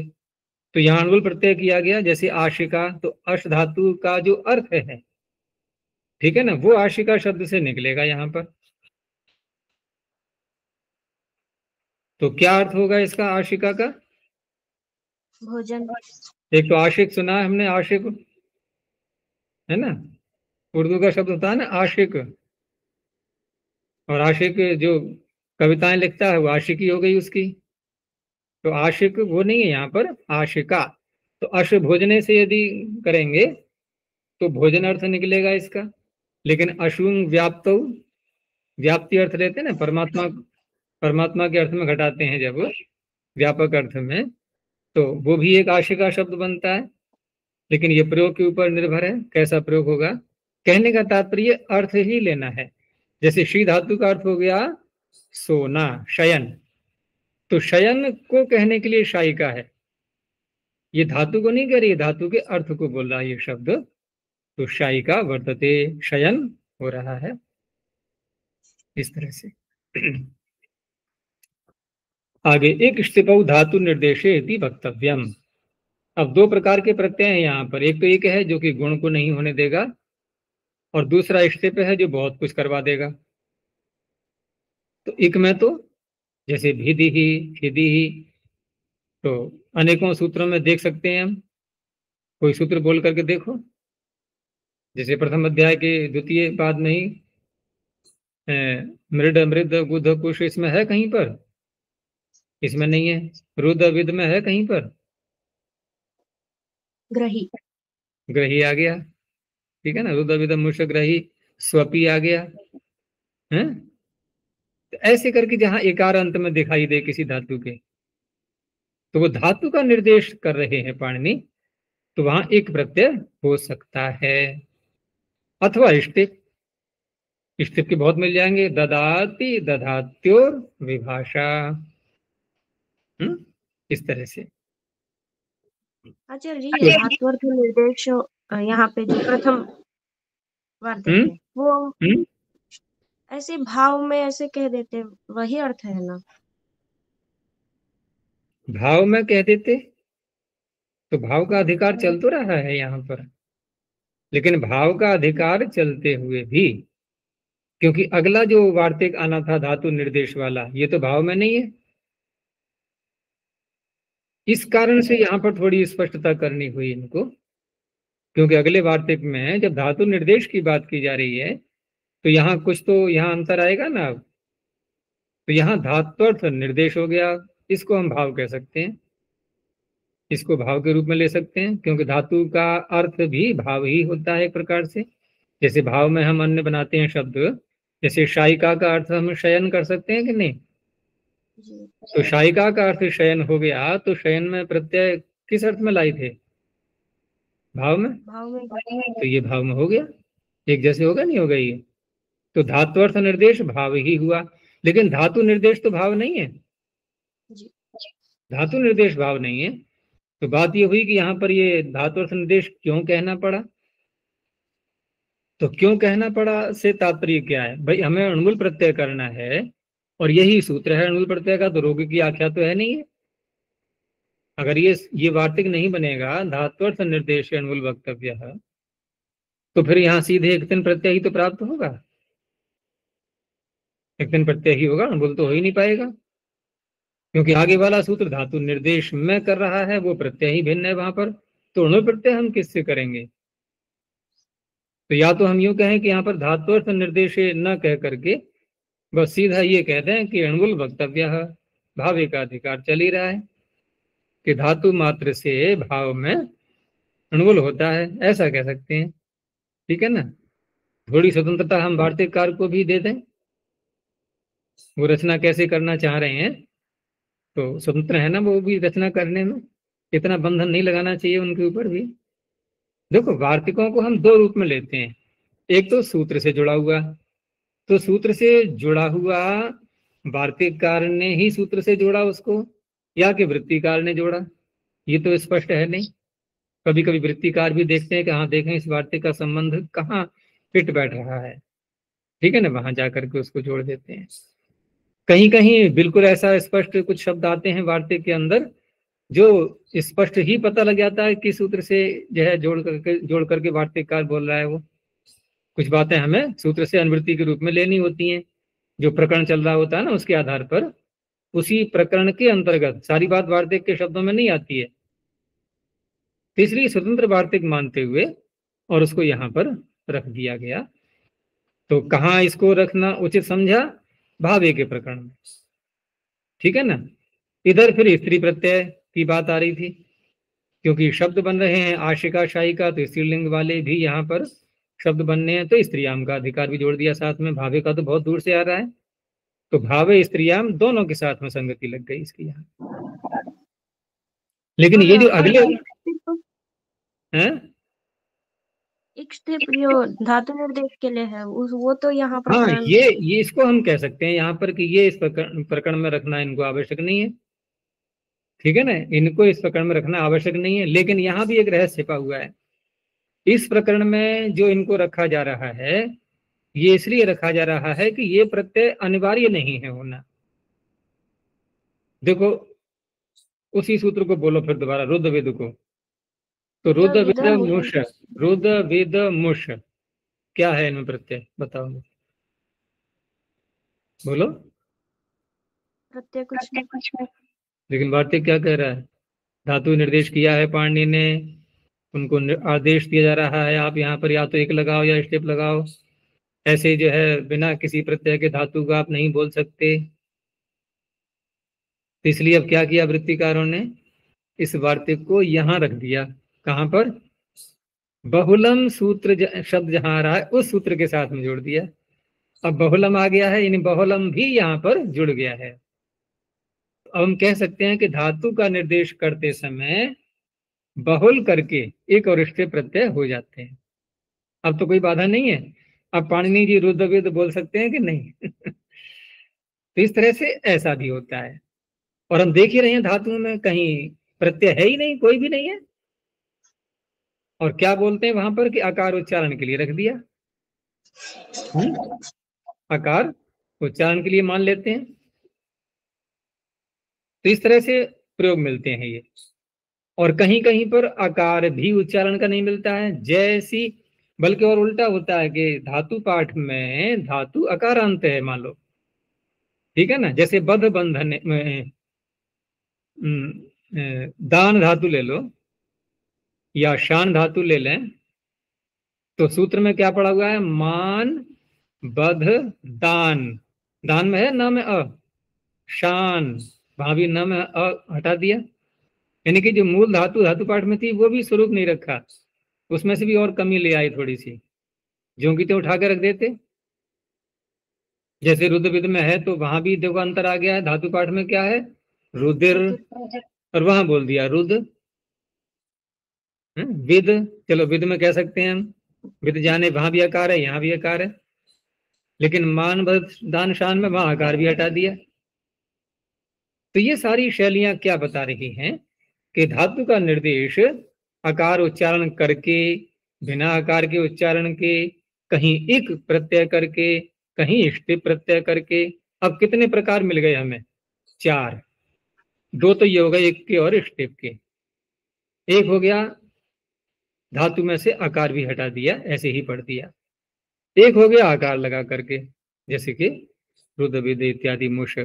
तो इन सब के अतिरिक्त और भी कोई भेद मिलता है हमें, ढूंढना कहीं पर, ध्यान रखना, ठीक है ना।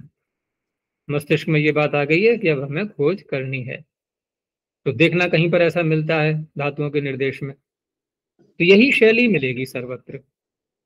तो इस तरह से धातु के निर्देश में ये एक ही सूत्र है यहाँ पर, ठीक है ना, धातु निर्देश के लिए, क्योंकि पिछला तो धात्वर्थ निर्देश था वो। तो भिधि ही छिधि ही पचती ही पठती ही। अब यहाँ पर पचती पठती में जो स्टिप प्रत्यय किया है, तो स्टिप में तो शकार भी लगा दिया, शीतकरण हो गया इसका। तो शीतकरण करने से अब क्या लाभ हो सकता है? तो वहां यह है कि ये प्रत्यय जो ला रहे हैं हम, धातु का निर्देश करने के लिए ला रहे हैं, कर्ता को कहने के लिए तो ला नहीं रहे हैं। कर्ता को कहने के लिए तो ला नहीं रहे, तो नहीं ला रहे, तो ये जो प्रकरण चलता है कर्तरी शब्द वाला,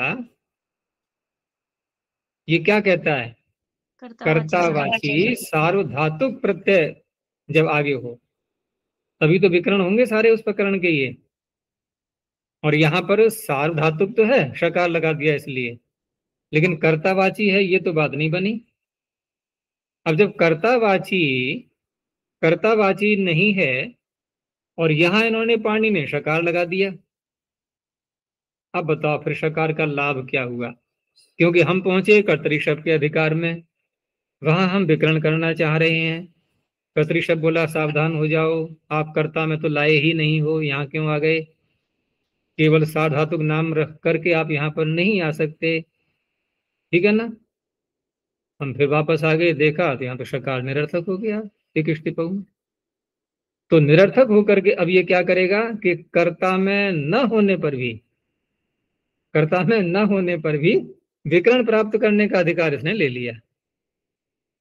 और इस तरह से अब हम विकरण ला सकते हैं कोई भी। तो अनेकों बार ये चर्चाएं चली हैं, लेकिन क्या कभी ध्यान दिया ये कि हम विकरण तो बड़ी सरलता से कर लेते हैं, तुरंत वाक्य बोल दिया कि देखो शीत होने से विकरण हो गया। अरे विकरण में दो बातें जुड़ी हुई हैं, कर्तृवाची भी हो और शीत भी हो, सार्वधातुक भी हो। तो कर्तावाची तो है ही नहीं है। अच्छा क्यों नहीं है कर्तावाची है? कर्तृवाची क्यों नहीं है? ये क्या कृततिंग सूत्र से क्या कृत संज्ञा नहीं है इसकी? और कृत संज्ञा है तो कर्तरी कृत नहीं बैठा हुआ है कर्ता में लाने के लिए, बैठा तो है, बैठा है का निर्देश नहीं हो रहा है, लेकिन कुछ सूत्र में विशेष बात बता करके थोड़ा हट भी तो जाते हैं वहां से। और वार्तिक में ही वही बात घटाओ, वार्तिक भी सूत्र जैसे ही होते हैं। तो वार्तिक में जब ये स्पष्ट कर दिया कि धातु निर्देश, कर्तरी कहाँ कहा है यहाँ पर, तो धातु निर्देश जब बोल दिया तो कर्तरी कृत का कर्तरी हट गया, वो नहीं लग पाएगा यहाँ, ठीक है ना, वो नहीं लग पाएगा।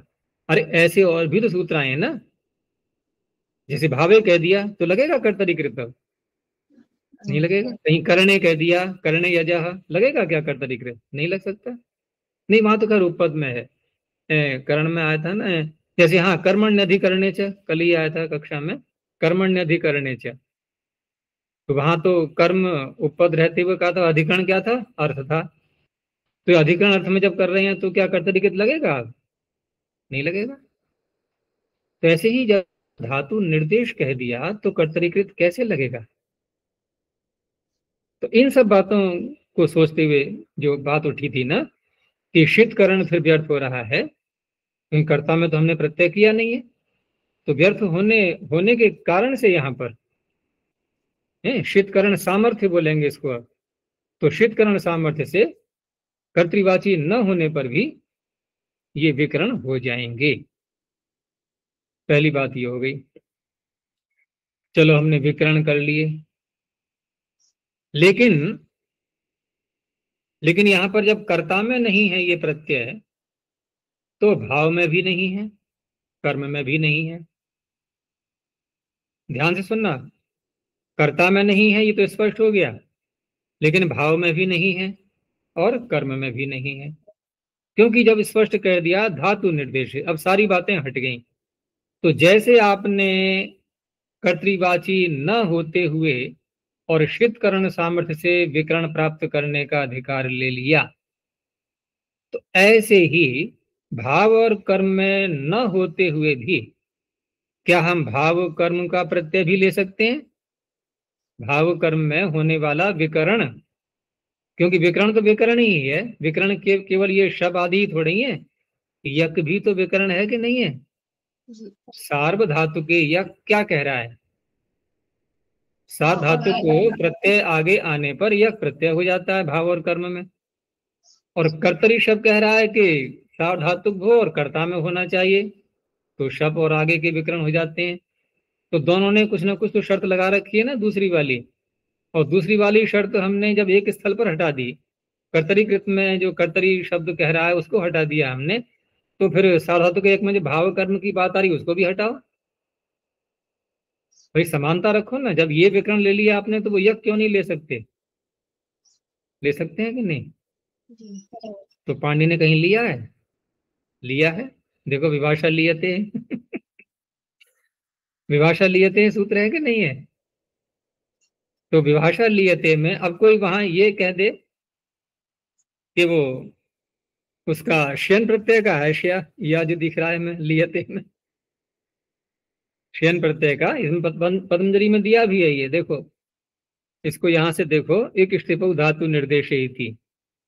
तो धात्वनुकरण इत्यर्थ, ये धातु निर्देश का अर्थ किया इन्होंने कि धातु निर्देश का तात्पर्य कि जो धातु धातु पाठ में पड़ी है हम उसका एक अनुकरण कर रहे हैं, उस शब्द को हम दोबारा, अनुकरण का क्या होता है? दोबारा बोलना, अनुकरण, उसको हम दोबारा बोल रहे हैं, बस अर्थ नहीं लेना है उसका, शब्द का ही अनुकरण है, शब्द का अनुकरण में अर्थ नहीं आता है, ठीक है ना? अर्थानुकरण नहीं है, शब्दानुकरण है ये। तो उस अवस्था में ये धातु निर्देश का अर्थ हो गया धातु का अनुकरण।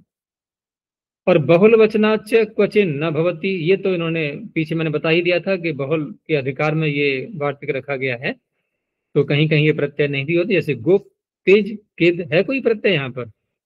कुछ भी नहीं है, बस मूल धातु पढ़ दी जो कि तो ऐसे ही, वो भी अनुबंध हटा करके, ऐसे ही मान बध दान शान कुछ भी नहीं है। अब जो आगे बात कही है कि स्टिप शीतकरण सामर्थ्याद अकर्तृवाचिन्नी अपि एतस्मिन्, एतस्मिन् का तात्पर्य इस प्रत्यय के पर रहते, स्टिप प्रत्यय के पर रहते शबादयो भवन्ति। हो गया स्पष्ट, ये हमने व्याख्या करी ली थी अभी।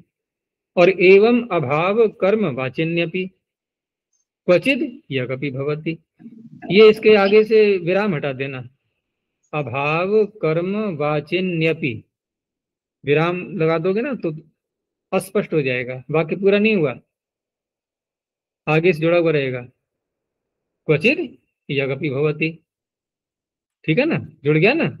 भाव और कर्म में न होते हुए भी कहीं कहीं यज्ञ भी हो जाता है, जैसे अन्य विकरण होते हैं। अब दिया है आगे यथा विभाषा लियते है। अब यहाँ कह रहे हैं कि लियते में यज्ञ क्यों माना जा रहा है, तो कहा कि अत्र ली लिंगोर, ली और लिंग दो है ना ये, तो ली लिंगोर यकार निर्देश कृतः। क्यों? यदि श्यन करना होता तो केवल एक ही धातु आ पाएगी, शनि तो लिंग एवं ग्रहणम स्यात्, जो दिवादी गण की है वही तो आएगी ना, दूसरी तो नहीं आ सकती, न तो लीनाते वो क्रियादि गण की है। समझ आ गया नहीं? यदि हम श्यन मानेंगे यहाँ पर तो क्रियादि गण वाली नहीं आ सकती, और यज्ञ जब लगा दिया तो अब कोई बात नहीं, दोनों धातुओं की खुली छुट्टी होगी, दोनों ले सकते हैं, क्योंकि न तो श्यन करके इन्होंने दिवादी गण वाली को बांधा और न ही शना करके लीनाते है ऐसा भी नहीं कहा, तो क्रियादि गण वाली भी नहीं बंधी, दोनों स्वतंत्र रही तो दोनों का ग्रहण हो जाएगा।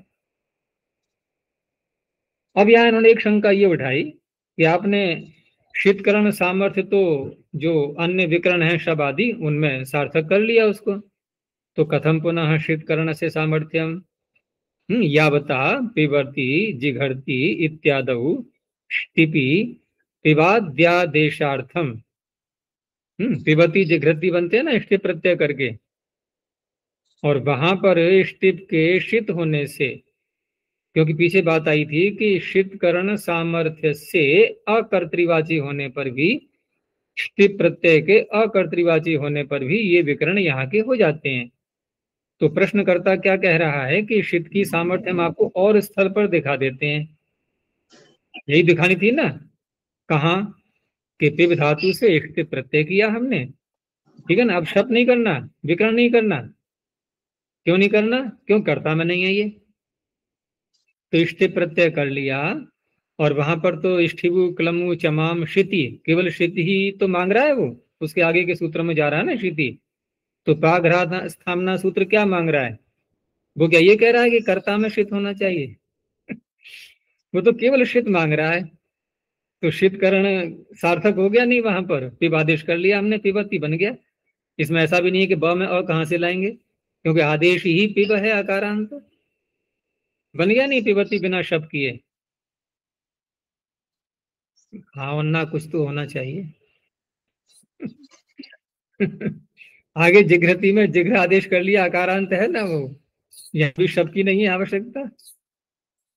तो यावता पिबती जिघ्रति इत्यादि स्थिति विवाद्यादेशार्थम, एक तो ये दिखा दिया, और दिखाया ग्लायती बनाया हमने स्टिप करके, ग्लई से स्टिप आ गया, ग्लई ती, ठीक है ना। अब ग्लई ती, तो स्टिप के शित होने के कारण से ग्लई को आकार नहीं हुआ, आदेश उपदेशे अशिति, तो आकार का न करना ये शित सार्थक हो गया नहीं, आकार का न करने में शित सार्थक हो गया। तो आप फिर शब्द क्यों ला रहे हो, ये विकरण क्यों ला रहे हो शब्द आदि। ग्लायति इत्यादौ आत्म प्रतिषेधार्थम च शीतकरणम स्यात्। तो अब तो मुंह बंद हो गया ना, उत्तर तो है नहीं कोई इस समय, अभी प्रश्न तो उठ खड़ा हो गया। तो अब समाधान देते हैं। एवं तर्हि उपसर्गात सुनोति सुवति स्यति, इसको ध्यान देना। एक तो उपसर्गात सुनोति सुवति स्यति, और विभाषा लियते है भवतेर्नः, तो ये सूत्र किनके हैं भाई, पाणिनि के हैं ये तो।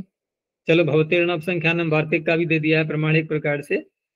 तो उपसर्गा सुनोति सुवति स्यति, ये सुनोति सुवति स्यति क्या है ये,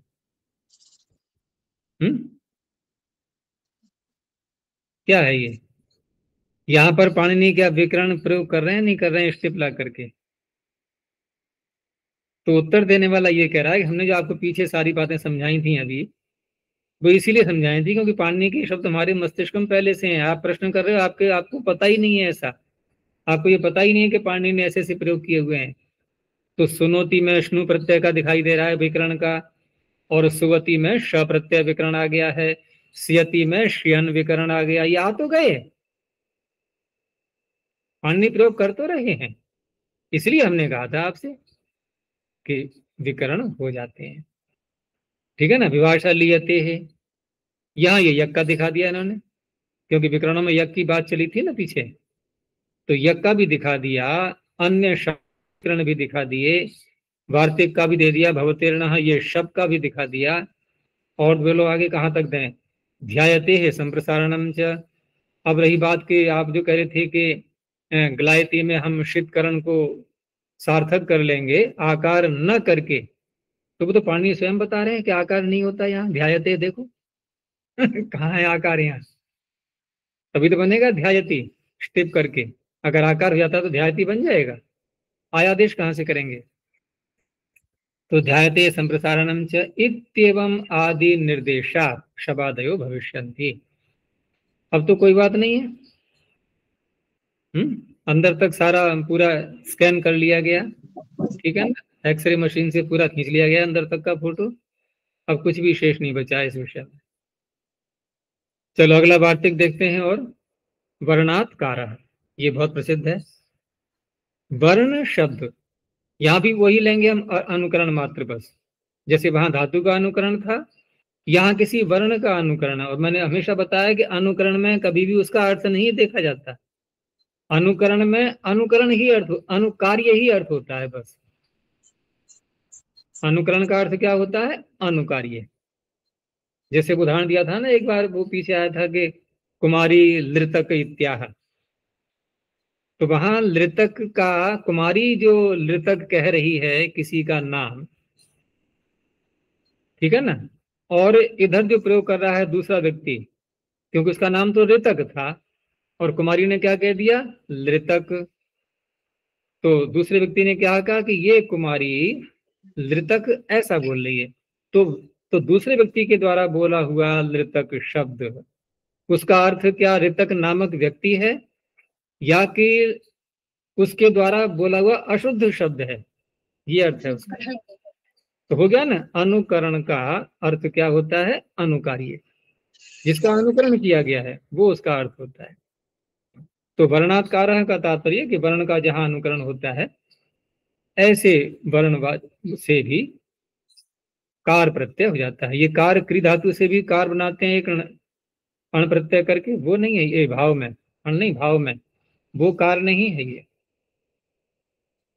तो इस तरह से ऊपर से अनुवृत्ति ले ली गई थी, धातु निर्देश जैसे पीछे कहा था ना, तो निर्देश शब्द को यहां भी ले लिया, यानी कि वर्ण का निर्देश करते समय कार प्रत्यय जुड़ जाता है। तो अकारः, इकारः, ये बन जाते हैं। और फिर इसको और भी व्यापक कर लेते हैं, इसको और भी व्यापक बना देते हैं। एक तो यह है कि कार में ककार की इत संज्ञा प्राप्त होती है लशक व तद्धिते सूत्र से, वो नहीं होगी क्योंकि कोई भी यहाँ पर प्रयोजन नहीं है, ठीक है ना।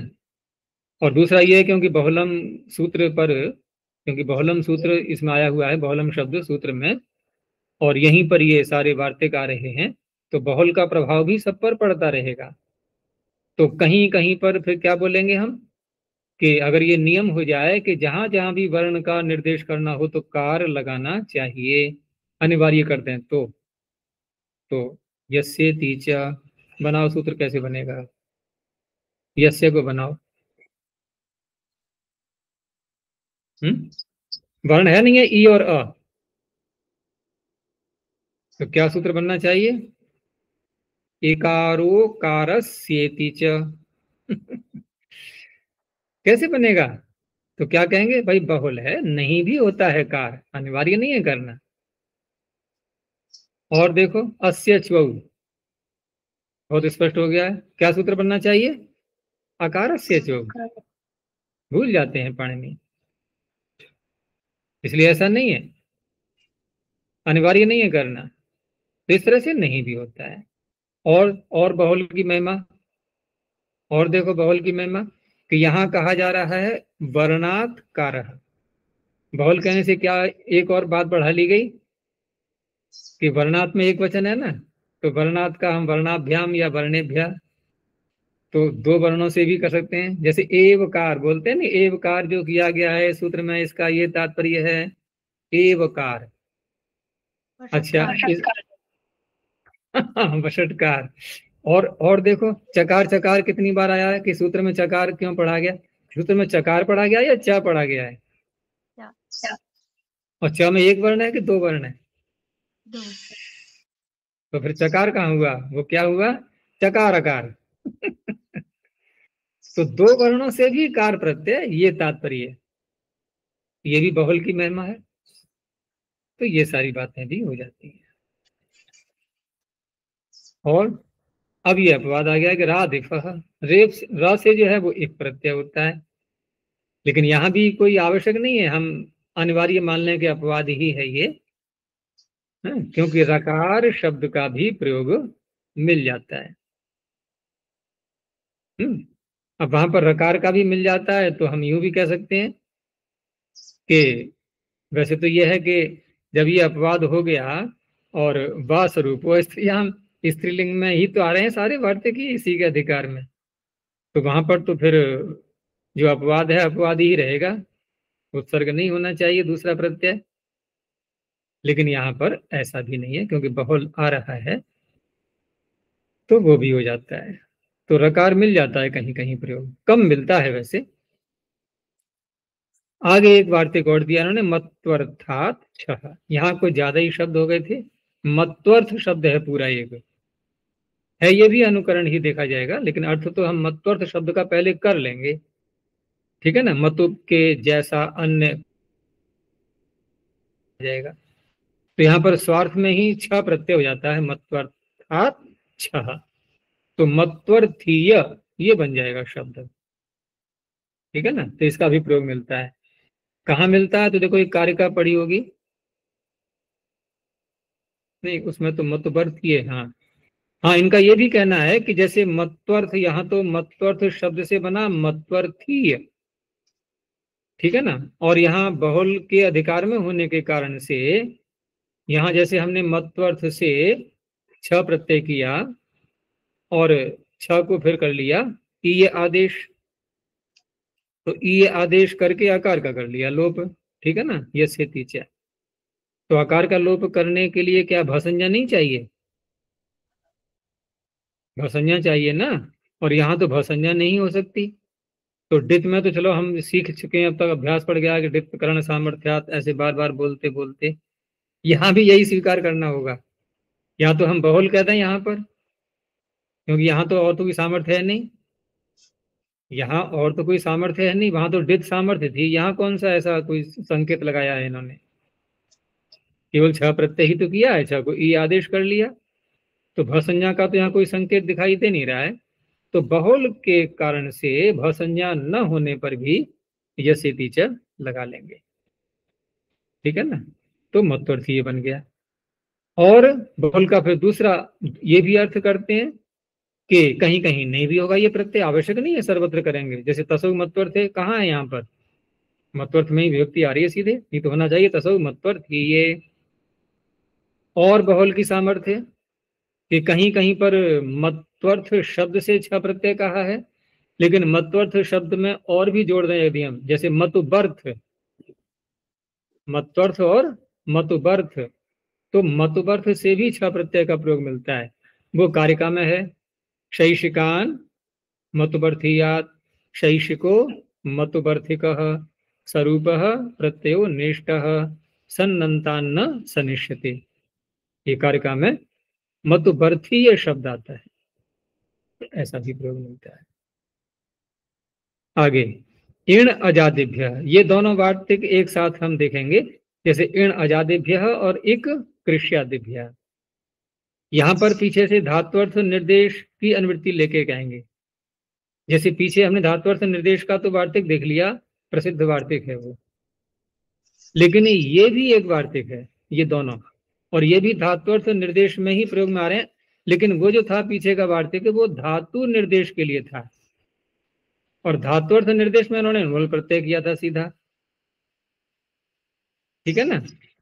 तो जहां धात्वर्थ निर्देश में जहां अणुवल किया गया है, तो ये जो प्रत्यय यहाँ दे रहे हैं इण और इक, ये तो नहीं हो सकते थे फिर, इसलिए दोनों वार्तिक अलग से बनाने पड़े हैं। तो अज धातु से इण करके वृद्धि करके आज ही बन जाएगा, अत धातु से आती ही, और अद धातु से आदि ही।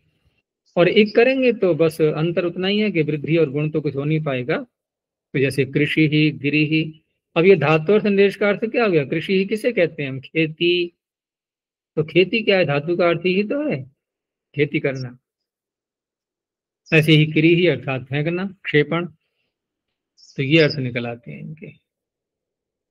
तो इस तरह से तीन वार्तिक तो हो गए इसमें धातु अर्थ निर्देश के, बाकी ये वर्ण वाले हो गए सब, और एक वार्तिक हो गया धातु निर्देश का।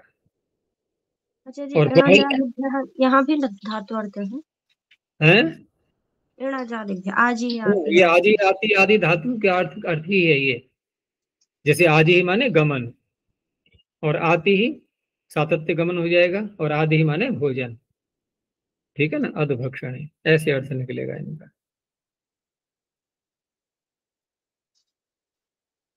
अधिक हो गया।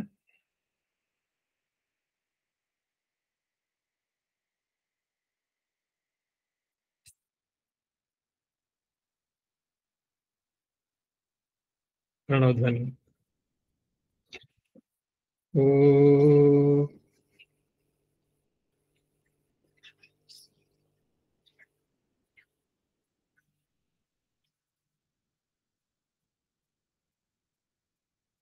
ओ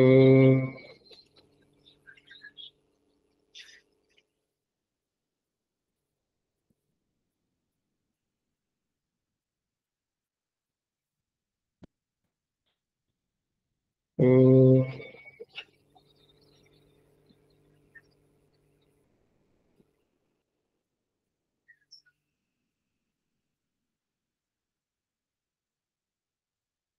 शांति शांति शांति।